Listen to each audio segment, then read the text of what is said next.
أنا هنا النهاردة عشان أقول لكم نتعامل إزاي وإزاي نستثمر ونصلح أوجاعنا.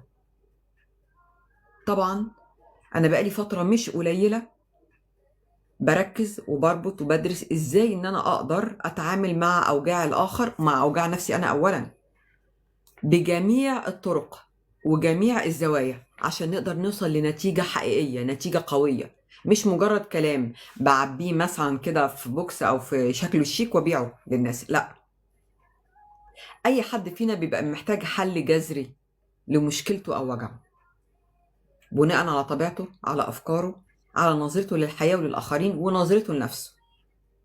في حد ممكن يقولك تعالى وأنا أقولك تنتقم إزاي، تعالى ولا أقولك تسيطر إزاي.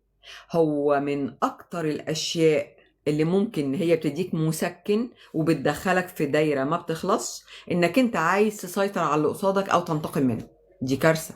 أنت كده ما بتعملش نفسك حل، لا بتعمل تنمية ولا بتعمل تقدم ولا بتعمل استقرار وراحة بال خالص. هو أول حاجة بداية تبقى نيتك أنت إيه، شكلها إيه. يعني مثلا اللايف ده مش هيظهر غير للناس اللي على نفس التردد بتاعي أو اللي محتاجين الشيء ده وبيفكروا فيه.